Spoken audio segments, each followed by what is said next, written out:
Offline मध्ये हा advantage असतो की लेक्चरचे टायमिंग सेट आहे, तुम्ही ते अटेंड करता आणि त्यातल्या त्यात सब्जेक्ट किंवा टॉपिक कव्हर होऊन जातो. Tell me few things which students shall not do if they are preparing for 2026 pattern. आपल्याला कुठले ना कुठे डबल डिजिट मध्ये सोशल टॉपर्स दिसतात.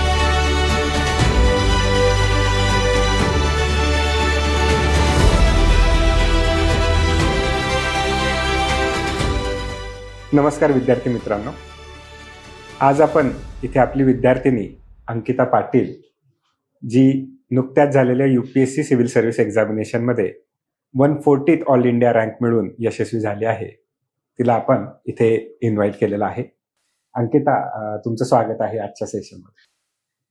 सो आज आपला जो सेशन असणार आहे त्याच्यामध्ये आपण त्यांच्या UPSCच्या प्रवासाबद्दल त्यांच्याशी चर्चा करणार आहोत, जेणेकरून त्यांचा अभ्यास होत असताना, त्यांची तयारी चालू असताना त्यांना कोणकोणत्या गोष्टींचा अडचणी सपोज आल्या असतील किंवा त्याच्या संदर्भात त्यांचा स्वतःचा जी जर्नी आहे, प्रवास आहे, त्या संदर्भात आपण त्यांना प्रश्न विचारून भविष्यामध्ये जे आमचे विद्यार्थी या दृष्टिकोनाने अभ्यास करणार आहेत, तयारी करणार आहेत, त्यांना त्याची मदत व्हावी, त्यातून त्यांना दिशा मिळावी. That is a primary objective we have in to this particular podcast. So, my first question will be, why sociology as your optional subject? Sociology firstly दोन मेन रिझन्स होते. एक तर माझा जो ग्रॅज्युएशन सब्जेक्ट आहे IT, तो त्या ऑप्शनल्सच्या लिस्टमध्ये नव्हता, तर डेफिनेटली मला स्विच करायचं होतं सब्जेक्ट. तर एक माहिती होतं की ह्युमॅनिटीजचे जे सब्जेक्ट्स आहेत ते त्यातल्या त्यात लवकर पिकअप होऊ शकतात आणि त्यांचा सिलेबस जो आहे तो ससिंक्ट आहे आणि शॉर्ट आहे, तर मग ते लवकर आपण पिक करू शकतो. So one reason was that की ग्रॅज्युएशन सब्जेक्ट सोडून दुसरा सब्जेक्ट घ्यायचा आहे आणि तो त्यातल्या त्यात मी दोन तीन सब्जेक्ट्स शॉर्टलिस्ट केलेले बेस्ड ऑन सिलेबस, कुठला शॉर्ट आहे, सेकंड की मटेरियल किती अवेलेबल आहे, आणि थर्ड की ओव्हरऑल परफॉर्मन्स कसा राहिलाय सब्जेक्टचा किंवा स्कोरिंग आहे का नाही, आणि फोर्थ म्हणजे सोशलॉजी पिक मेनली ह्याच्यामुळे केलं कारण मी 2-3 सब्जेक्ट पर्यंत आलेली. एक सोशलॉजी, अँथ्रोपॉलॉजी आणि इवन दो टेक्निकल आहे, but only because I was interested in it, तो मी मॅथ्स ठेवलेला थर्ड सब्जेक्ट. तर सोशलॉजी पिकअप केलं की बाकी 2-3 क्रायटेरिया पण सोशलॉजी पिक करताय आणि त्यातल्या त्यात सिलेबस खूप रिलेटेबल आणि डुएबल वाटला मला, तर इंटरेस्ट होईल ह्याच्यात जनरेट, म्हणून मग सोशलॉजी ऑप्ट केला. ठीक आहे. पण आता तुम्ही सांगत असताना हा पण पॉइंट विचार केला होता की इज दिस सब्जेक्ट स्कोरिंग, किंवा आजकाल जे आपण लोकांना जनरली बोलताना ऐकतो UPSCच्या मार्केटमध्ये हा सब्जेक्ट चालतो का? मग is really sociology scoring, or in the very recent period of time lot of people, especially those who are attempting for last couple of years or more than that, they are saying that a particular subject, any subject for that matter, is not scoring, is not going beyond that particular threshold. तर मग sociology या optional subject बद्दल तुमचं काय मत आहे? Sociology बद्दल मी असं म्हणेन की rather than thinking of it की हा पर्टिक्युलर सब्जेक्ट स्कोरिंग आहेच किंवा ह्या सब्जेक्टमध्ये मार्क्स पडतातच, डेफिनेटली इंडिव्हिज्युअल फॅक्टर सगळ्यात मोठा आहे. तुम्ही किती मेहनत घेतली आहे त्या सब्जेक्टमध्ये, त्या हिशोबाने तुम्हाला मार्क्स मिळणार, तर ते रेप्लिकेट होतच. आता I have been attempting the exam for 2 to 3 years, मी मेन्स लिहितेय आणि I have had a decently good result with sociology. पण असे पण आहेत जे स्टॅग्नेट झालेले आहेत, मे बी 260-250 मध्ये, तर मग ते आपण पूर्णपैकी त्याच्यावरती ब्लेम नाही करू शकत की हा सब्जेक्ट स्टॅग्नेट झालेला आहे, एका स्कोरच्या पुढे जात नाहीये. डेफिनेटली तुमचे एफर्ट्स कुठे ना कुठे कमी पडतायत, कारण लोक स्कोर करतायत 280-290 पर्यंत पण जात आहेत लोक. हा डेफिनेटली थोडं कमी आलंय की 300 आता आपल्याला एवढं बघायला मिळत नाहीये त्या सब्जेक्टमध्ये.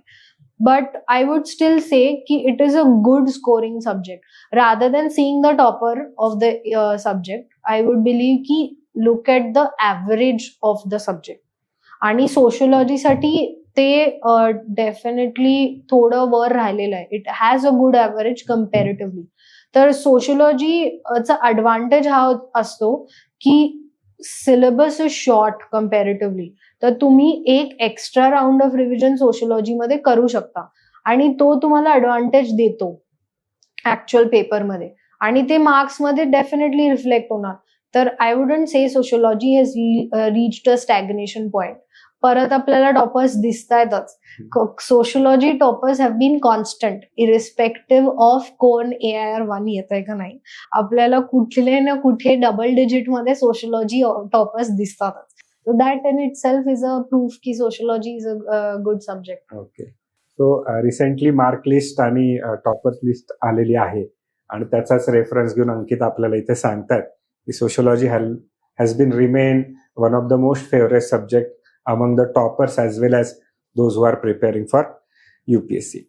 पण मग आपण प्रिपरेशन बद्दल बोलतोच आहे आणि विशेषतः पोस्ट कोविड पिरियडमध्ये online preparation has become a very dominant alternative as a preparation strategy. मग याच्याबद्दल तुमचं मत काय आहे की अभ्यास करत असताना what a student shall prefer, offline classroom based teaching का मग ऑनलाईन मोड ऑफ एज्युकेशन कॅन्डिडेटनी प्रेफर केलं पाहिजे? आता हा अगेन बिकम्स व्हेरी सब्जेक्टिव्ह की तुमचे कॉन्सेप्ट किंवा अंडरस्टँडिंग कशावरती बिल्ड होत आहे. तुम्ही मिक्स्ड ठेवू शकता इन माय पर्सनल ओपिनियन की तुम्ही जर लेक्चर्स किंवा काय ते ऑनलाईन बघताय अकॉर्डिंग टू युअर कन्व्हिनियन्स किंवा घरी, पण ऍट द सेम टाइम तुम्ही तुमचे डाऊट्स इन पर्सन जाऊन क्लिअर करून घेतायत. तुम्ही जे काय तुम्ही टेस्ट सोडवली आहे that I would suggest is to very much attempt offline wherever possible. आता खूप सारे सेंटर झालेत, नियरेस्ट पॉसिबल सेंटरला जाऊन तुम्ही टेस्ट ही ऑफलाईनच दिली पाहिजे, दॅट आय बिलीव्ह. पण लेक्चर्स किंवा एज्युकेशन तुम्ही that can be a personal choice. पण ते पण कधी कधी काय होतं ऑनलाईन मध्ये की ऑनलाईन अवेलेबल आहेत लेक्चर म्हणून आपण कम्प्लेसंट होऊन जातो की अरे कधी पण आपण लेक्चर बघू शकतो किंवा अर्धाच बघितला पूर्ण नाही बघितलं. ऑफलाईन मध्ये हा ऍडव्हान्टेज असतो की लेक्चर टायमिंग सेट आहेत, तुम्ही ते अटेंड करता आणि त्यातल्या त्यात सब्जेक्ट किंवा टॉपिक कव्हर होऊन जातो. तर मग जर ती डिसिप्लिन तुम्ही ऑनलाईन मध्ये पण ठेवताय की मला हे गिव्हन टाइमलाईन मध्ये ऑनलाईन लेक्चर्स संपवायचे, then it is fine if it is working for you. So lectures तुम्ही मिक्स्ड बघू शकता. Doubts preferably you can get it solved offline किंवा जे पेपर चेकिंग आहे ते तुम्ही ऑफलाईन डिस्कस करायला जाऊ शकता. Test I would still say offline should be the mode. आता तुम्ही टेस्ट देताना किंवा क्लासरूम लेक्चर्स पासून टेस्ट सिरीज पासून ते इंटरव्ह्यू प्रोग्राम अशा तिन्ही टप्प्यामध्ये आपण जर विचार केला तर तुम्ही त्याच्यामध्ये कशावर फोकस केला होता? You want to have a one to one personal level meeting plus lecture plus discussion का मग ऑनलाईन वर तुमचा जास्त रिलायन्स राहिला होता? आता प्रिलिम्सच्या वेळी I preferred more on online mode जे मी टेस्ट दिलेले वगैरे, कारण प्रिलिम्स मध्ये जास्तीत जास्त अनालिसिस टेस्टचं मी सेल्फ अनालिसिस केलेलं rather than relying more on the score कसा आहे. तर पण मेन्सच्या वेळी आय प्रिफर्ड इवन दो मी ऑनलाईन पेपर्स चेक करून घेतलेले, फीडबॅक यायचा, पण तरी पण तो फीडबॅक आल्यानंतर पण वन ऑन वन पेपर्स ते मी घेऊन परत डिस्कस करायला जायचे. So that was my strategy for mains, कारण मेन्समध्ये थोडं डिटेल्ड फीडबॅक पाहिजे आणि तुम्ही कसं जाताय किंवा काय अप्रोच अजून ऍड करायला पाहिजे. तो आय फील ऑफलाईन मध्ये कधी कधी बेटर मिळतो, ऑनलाईन मध्ये तेवढं कळून येत नाही किंवा मग ऑनलाईन मध्ये लिमिटेड टाइम असतो इंटरॅक्शनसाठी, मग ते तुमचे ऍक्च्युअल एक्झॅक्ट डाऊट्स अड्रेस नाही होऊ शकत. तर मग for mains I preferred offline. Interview again mocks जे दिलेत ते सगळे मी ऑफलाईनच दिलेत. So no interview mock I gave online. I don't prefer online mocks. खूप लोक ऑनलाईन मॉक्स देतात पण तो एन्व्हायरमेंट सिम्युलेट नाही होत, तुमचं फुल बॉडी लँग्वेज टेस्ट होते, तर ते ऑनलाईन मध्ये देणं I don't think that there is any point for interview, म्हणून इंटरव्ह्यू कम्प्लिटली ऑफलाईन दिलेलं. सो आता युपीएससीची सिव्हिल सर्व्हिसची 2026ची प्रिलिम येते, तर 2 महिन्याच्या आसपास आपल्यासाठी वेळ शिल्लक आहे. आता बरेचसे लोक सांगत असतील की काय केलं पाहिजे, पण मी थोडासा वेगळा प्रश्न आपल्याला विचारतो की tell me few things which student shall not do if they are preparing for 2026 का अटेम्प्ट. फर्स्टली प्रिलिम्स बद्दल विचार केला तर one thing you shouldn't do now is to pick up bulky new sources. नवीन सोर्स नाही चालू केला पाहिजे आता. If you think you cannot revise that source at least 2 to 3 times ह्या येणाऱ्या 2 महिन्यात, तर तो उचलायचाच नाहीये. तर जे स्टॅटिक वरती आहे तेच फोकस ठेवायचंय. आणि what you shouldn't do is not judge your test marks to reflect your preparation. त्या आकड्यावरती फिक्सेट नाही राहायचंय. 60s मध्येच येतोय स्कोर किंवा 70s मध्येच येतोय ह्याच्याबद्दल नाही विचार करायचंय. Rather you have to see the graph, improvement वरती फोकस करायचंय. So that is the second point that I would say. आणि third point I will say is rather than focusing on say the dynamic topics, ते तर आपण develop करतोयच current वरती किंवा काय.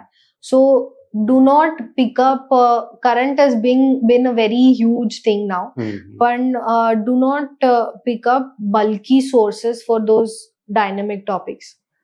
Again trace back to the static core concept आणि त्याच्यावर build करा थोडेसेच डायनॅमिकचे नोट्स किंवा जे पण मटेरियल आहे आणि त्यालाच रिवाइज करा. जर पॅन्डोरास बॉक्स कारण ओपन होतो काय काय डायनॅमिक सब्जेक्टसाठी, सायन्स अँड टेक झालं, करंट झालं, मॅपिंग. सो तो नाही करायचा आहे. तो नेव्हर एंडिंग सायकल स्टार्ट नाही करायची because it becomes very overwhelming by the exam. Same goes to other stages of the exam also. Mains मध्ये पण जे बिलकुल काही नवीन सोर्स नाही करायचंय किंवा नोट्स बनवायला नाही बसायचंय मेन्सच्या वेळी.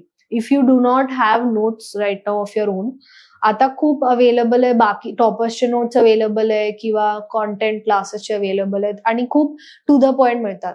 तर मग ते रेडीमेड सोर्सेस हे करा. Do not waste time at all in mains. Writing प्रॅक्टिसवर फोकस, जे मेन टार्गेट्स आहे रायटिंग अँड रिव्हिजन त्याच्यावरतीच फोकस करा. Anything that distract you from that you have to keep it aside. आणि जे पण डिस्ट्रॅक्शन्स आहेत क्लोज टू द एक्झाम्स ते थोडे कट डाऊन करणं आय वुड सजेस्ट. आता ते distraction can be anything for anyone. It can be phone और स्क्रीन टाइम किंवा मग थोडंफार if you are going out तर कधी कधी काय काय लोकांचं रुटीन असतं की अरे खेळायला सकाळी जातोय तर ते 2 तास असतं, तर ते 2चं जरा 1 तास करा. आता प्रोडक्टिव्ह टाइम थोडं वाढवायचं आहे. आय एम नॉट सेइंग पूर्ण बंद करा. That is required. थोडं physical activity is required till the last moment. तर मग संध्याकाळी आपण जर अजून खाली फिरायला जातोय किंवा काय ब्रेक घेण्यासाठी, तर ब्रेक टायमिंग जर 2 तास 3 तास असतील ते 1 तासावरती आणा. आणि अभ्यासाचा वेळ कसा जास्तीत जास्त वाढेल कारण हा लास्ट लॅप आहे. तर मग त्याच्यामध्ये रिव्हिजनसाठी जास्तीत जास्त कसा टाइम मिळेल दॅट इज इम्पॉर्टंट. सो आता आपण बोलत असताना असं म्हणलं की जे डिस्ट्रॅक्शन्स आहेत स्पेशली फोन, जर आपण म्हणलं तर it's a very useful device nowadays, but it can also be a source of pain in the form of time that it is going to take away from our productive work. मग आजच्या social मीडियाच्या काळामध्ये किंवा digital एंटरटेनमेंटच्या काळामध्ये how you manage to restrict your use of mobile phone specific to this context, study related context? आता phone can be a distraction and a very big knowledge source also. तर you have to draw your line of differentiation in that. आता माझ्या केसमध्ये phone मी असं नाही बोलणार की माझे सोशल मीडिया अकाउंट सगळे डिॲक्टिव्हेटेड होते किंवा मी यूज करत नव्हते. मी यूज करत होते बऱ्यापैकी. I had WhatsApp, I had Instagram. माझं न्यूजचे सोर्सेस काय काय इंस्टाग्राम थ्रूच असायचे किंवा काय, कारण माझी सवय आहे की मी न्यूजपेपर संध्याकाळी वाचते, सकाळी नाही वाचत. तर मग त्यातल्या त्यात दिवसभरात फोन उचलला आणि इंस्टाग्राम बघितलं, त्यातल्या त्यात मग न्यूज कळतात. तर मग ते असू शकतं. पण माझं एक होतं की कंट्रोल्ड असायला पाहिजे युजेज. मला एवढं माहिती होतं की माझं डिसिप्लिन एवढं आहे की मी अडिक्टेड नाहीये माझ्या फोनला. You should not be addicted to it. The phone should not control you. तर मग त्याच्यासाठी एवढं होतं की माझे नोटिफिकेशन ऑफ होते सगळ्या सोशल मीडिया किंवा फोनचे. तर मग जर तो पिंग आवाज येणारच नाही तर I will not be tempted to pick up the phone. तर ते मी एक करायचे. तर ते सगळ्यांसाठी काहीतरी असू शकतं. तुमचं नोटिफिकेशन ऑफ ठेवा. काही लोक टायमर ठेवतात ऍप्स वरती 15 मिनिटाच्या वरती नंतर इंस्टाग्राम ऑफ व्हायला पाहिजे त्याच्या, किंवा मग कुठलं पण सोशल मीडिया अकाउंट किंवा फोनच शटडाऊन व्हायला पाहिजे. ते तसं करू शकतो. किंवा मग मी एक करायची की मी फोन सायलेंटवर ठेवायची आणि फोन लांब बसायचा. मी जर स्टडी टेबलवर बसलीये तर फोन रूमच्या दुसऱ्या कोपऱ्यात असायला. म्हणजे मी जरी फोन लांब असेल तर मला कळणारच नाही की काय आहे फोनवरती. किंवा मी जेव्हा उचलेन तेव्हाच मला कळेल. तसं काहीतरी असू शकतो. तर तो डिस्ट्रॅक्शन तुम्ही कसं कट करू शकता, तो टेम्पटेशन कट करायचा आहे फक्त, की तो फोन सारखा सारखा उचलायचा नाहीये. तर तुम्ही लांब ठेवा, शांत ठेवा, पण कम्प्लिटली नॉट नेसेसरीली सगळ्यांनी सगळंच कम्प्लिटली बंद केलं पाहिजे. एक्स्ट्रीम नाही करायचंय. कंट्रोल्ड वे मध्ये असेल तर इट इज गुड. अंकिता आज आपल्याकडे आल्या आणि आपल्या पॉडकास्टमध्ये भविष्यातले जे अधिकारी बनणार आहेत त्यांना काय अडचणी येऊ शकतात किंवा त्यांनी कसं त्यांचं प्रिपरेशन केलं पाहिजे याबद्दल त्यांनी आपल्या विद्यार्थ्यांना मार्गदर्शन केलं. त्या संदर्भामध्ये मी शिवाजी काळे द युनिक अकॅडमी तर्फे त्यांचे आभार व्यक्त करतो. धन्यवाद.